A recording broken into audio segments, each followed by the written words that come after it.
तर मित्रांनो, स्वाभिमान शोध अस्तित्वाचा या मालिकेच्या आजच्या भागात आज आपण बघणार आहोत. शांतनू कॉलेजमध्ये येताच त्याला मीडियाचा सामना करावा लागतो. शांतनूला त्यांना काय उत्तर द्यावं ते समजत नाही. तेवढ्यात विनायक तिथे येतो. विनायक बबनला गेट बंद करायला सांगतो. विनायक म्हणतो की हे बघा, आम्ही तुमच्या सगळ्या प्रश्नांची उत्तरं देणार आहोत. मीडिया म्हणत असते की आम्हाला सर्व लोकांपुढे तुमचं उत्तर हवंय. लोकांनी तुमच्या घरासमोर मोर्चा काढला, लोक तुमचा निषेध करतायत. या सगळ्या प्रकरणाबद्दल तुमची काहीच भूमिका नाहीये का? खरं तर तुम्ही सगळे यात सामील आहात असा आरोप तुमच्यावर होतो, हे खरं आहे का? विनायक म्हणत असतो की हे बघा, तुम्ही प्लीज गोंधळ करू नका, आम्ही तुमच्या सर्व प्रश्नांची उत्तरं देऊ. विनायक प्रदीप काकांना म्हणतो की प्रदीप सर, यांच्या सगळ्यांची बसण्याची व्यवस्था करा, आपण तिथेच बोलूयात. यावर प्रदीप म्हणतो की आपण सर्व ऑडिटोरियममध्ये जाऊयात. विनायक मीडियाला सांगतो की आपण सगळे तिकडं बोलूयात, आम्ही तुमच्या सगळ्या प्रश्नांची उत्तरं देतो. तर इकडे ऑडिटोरियममध्ये सगळी मीडिया जमा झालेली असते. स्टेजवर शांतनू, विनायक, प्रभाकर आणि प्रदीप चौघंही असतात. विनायक म्हणतो की एक एक करून प्रश्न विचारा, तुमच्या सर्व प्रश्नांची उत्तरं देण्याचा आम्ही प्रयत्न करू. तेव्हा त्यातली एक मुलगी उठते आणि म्हणते की तुम्ही तर उत्तर देतच नाहीये सर. आमच्या एका रिपोर्टरने तुमच्या घरासमोर शांतनू सरांना प्रश्न विचारला होता की तुम्ही तुमच्या आईंना किंमत देत नाही, तर विद्यार्थ्यांना काय देणार? तेव्हा दुसरी मुलगी उभी राहते आणि म्हणते, तेव्हा आदिती मॅम या कॉलेजमध्ये इन्स्पेक्शनसाठी आल्या होत्या, तेव्हा या कॉलेजमधला भ्रष्टाचार त्यांच्या लक्षात आला होता. त्यांनी तो उघड करण्याचा प्रयत्न केला गेला, तेव्हा त्यांचाही आवाज दाबण्यात आला. हे खरं आहे का? शांतनू म्हणतो की नाही, हे खोटं आहे. प्रभाकर म्हणतो की मॅडम, मुळातच तुम्ही कुठल्याही गोष्टीचा संदर्भ कुठेही जोडताय. तुम्ही जो प्रश्न विचारताय त्याला काही अर्थच नाही आहे. त्यावर रिपोर्टर म्हणते की जर मग खरं काय आहे ते तुम्हीच सांगा. कधीपासून आम्ही प्रश्न विचारतो, तुम्ही काहीच नीट बोलत नाही आहे. तर इकडे मोठी आई शॉल पांघरून त्या कॉन्फरन्समध्ये बसलेली असते. मोठी आई मनात म्हणत असते की घरचा गोंधळ पाहून इथं आले. आता काय होतंय आणि काय नाही हे बघायलाच हवं आणि यांना सांगायला हवं. तर पुन्हा एक रिपोर्टर उठते आणि म्हणते की माणुसकी जपणारी संस्था म्हणता आणि तुम्हीच विद्यार्थ्यांवर अन्याय करता.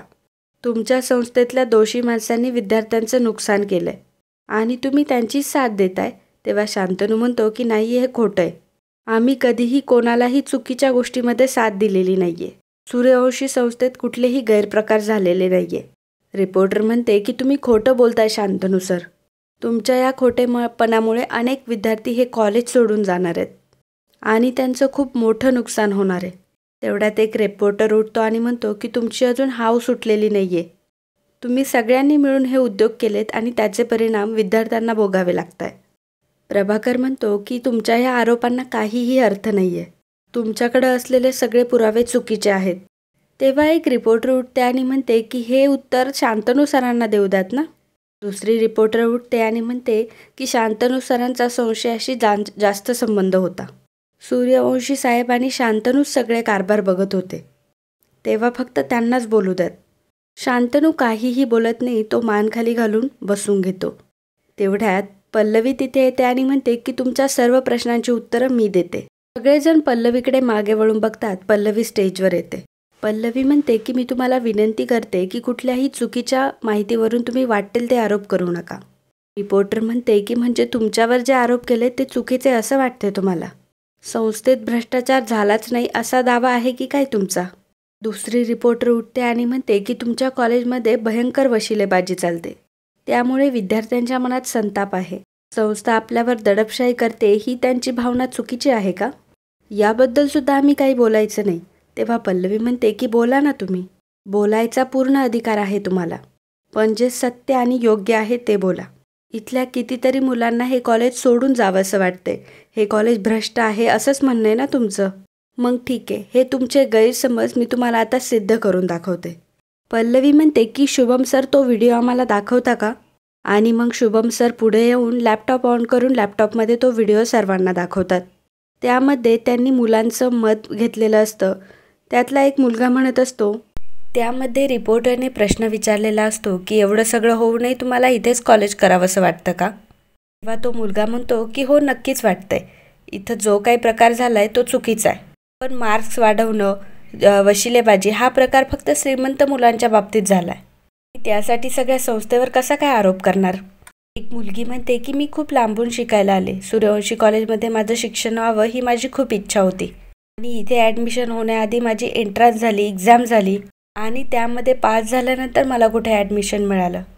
शांतनू सर, प्रभाकर सर आणि आता नवीन आलेले विनायक सर या सर्वांनी माझी खूप मदत केली. शांतनू सरांनी बऱ्याच वेळा माझी फीस भरली आणि प्रत्येक वेळा गरजू विद्यार्थ्यांचे टिफिनचे पैसेसुद्धा भरले.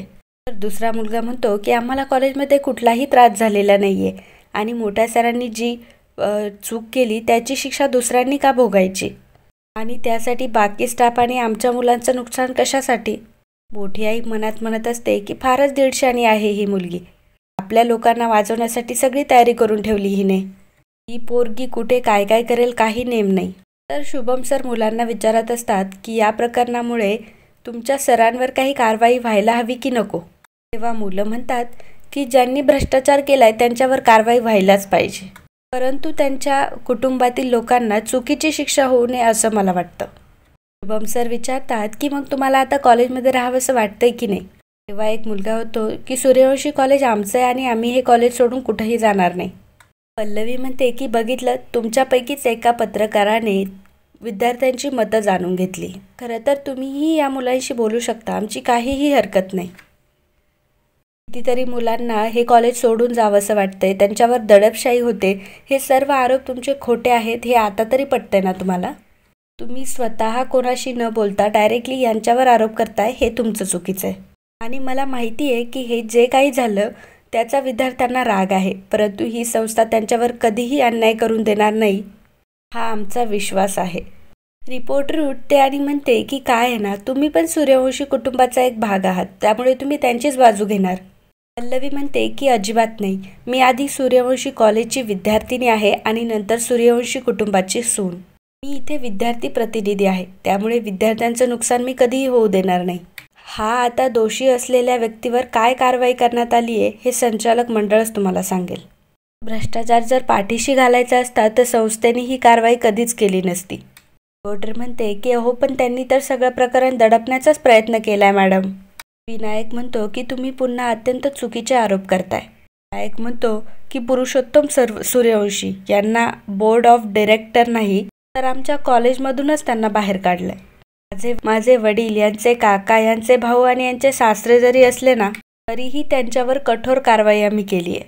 त्यांचे अकाउंटसुद्धा आम्ही फ्रीज केले.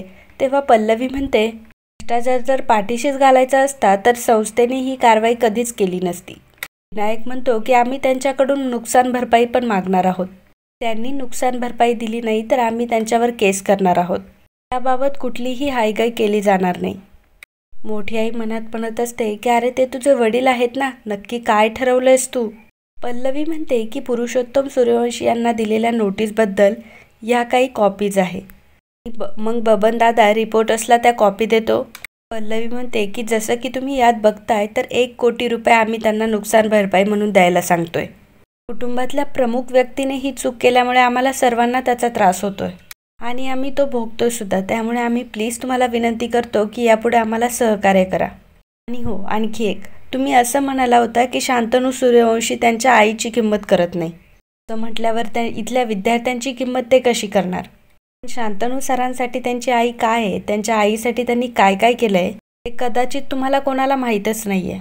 डॉक्टर आदिती सूर्यवंशी यांच्यावर जीवघेणा हल्ला झाला होता. त्यांच्या छातीत गोळी लागली, परंतु अहोरात्र शांतनू सर त्यांची सेवा करतात. आदिती मॅम ज्या हॉस्पिटलमध्ये होता त्या हॉस्पिटलमध्ये आग लागल्यानंतर स्वतःच्या जीवाची पर्वा न करता शांतनू सरांनी त्यांच्या आईचा जीव वाचवला. ते दोघं आता एकत्र आलेत, परंतु नियतीने त्यांच्यामध्ये एक अंतर ठेवले. प्लीज ते अंतर तुम्ही आता वाढवू नका. माझ्यापुढे सत्य मांडण्याची खूप मोठी जबाबदारी असते तुमच्यावर आणि आम्ही तुमच्यावर विश्वासही ठेवतो. तेव्हा कुठलीही बातमी देण्याआधी त्यात सत्य काय आहे आणि कुठल्याही निर्दोष व्यक्तीला त्रास होत नाहीये याचा 10 वेळा विचार करा. शांतनू म्हणतो की जर अजूनही तुमच्या मनात काही प्रश्न असतील तर तुम्ही विचारू शकता. रिपोर्टर म्हणते की त्याची काही गरज नाही, आम्हाला आमच्या सर्व प्रश्नांची उत्तरं मिळालीत. थँक्यू असं म्हणून सर्व मीडिया उभी राहून पल्लवीसाठी टाळ्या वाजवते. ते बघून मात्र सर्वांना पल्लवीचा खूप मोठा आदर वाटत असतो. मॅडम येतात आणि पल्लवीला म्हणतात की अगं किती मुद्देसूद बाजू मांडली तू कॉलेजची सर्वांसमोर. पण दादा म्हणतो की पल्लवी ताई लय भारी बोललीस तू. प्रभाकर सर म्हणतात की पल्लवी मला तुझा कायमच अभिमान वाटतो. त्या संस्थेची बदनामी आज फक्त तुझ्यामुळे टळली. त्या संस्थेसाठी आज तू खूप मोठं काम केलंयस. थँक्यू. पल्लवी म्हणते की थँक्यू बाबा. विनायक पुढे येतो आणि म्हणतो, विद्यार्थ्यांचे मत घेण्याची कल्पना तुला छान सुचली हा. पल्लवी म्हणते की दादा, मी एक विद्यार्थिनी आहे. अन्यायाच्या बाबतीत खूप आंदोलनं केली आहेत मी. त्यात मी एक विद्यार्थी प्रतिनिधी आहे आणि ह्या कॉलेजवर, ह्या कॉलेजतील माणसांवर माझा पूर्ण विश्वास आहे. आहे ना, चांगलं शिक्षण आणि चांगलं वातावरण हेच हवं असतं विद्यार्थ्यांना, आणि ते तर आपली संस्था देतेच. चुकीचं काय, वाईट काय हे विद्यार्थ्यांना देखील कळतंच ना. शांतनू मात्र अस्वस्थ असतो. पल्लवी शांतनूजवळ येते आणि म्हणते की तुमची अस्वस्थता कळतीये मला.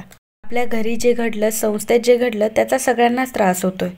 आपल्या म्हणणाऱ्या माणसांनीच आपला विश्वासघात केला. पण हे विद्यार्थी आणि हा स्टाफ यांचा सगळ्यांचा अजूनही आपल्यावर विश्वास आहे. त्यांच्या या विश्वासासाठी आपण हिमतीने उभं राहायला हवंय आणि या लढाईत आम्ही सर्व तुमच्यासोबत आहोत. तर इकडे रात्रीच्या वेळी शांतनू रूममध्ये बसलेला असताना तो लाईट्स ऑन ऑफ करत असतो. मीडियासमोर घडलेला सर्व प्रकार त्याला आठवत असतो. पल्लवी तिथे आलेली असते. ती शांतनूला आवाज देत असते, परंतु शांतनूचं तिच्याकडे लक्ष नसतं. ती शांतनूला पुन्हा आवाज देऊन म्हणते की झोपायचं नाही. तेव्हा शांतनू म्हणतो की तू झोप ना.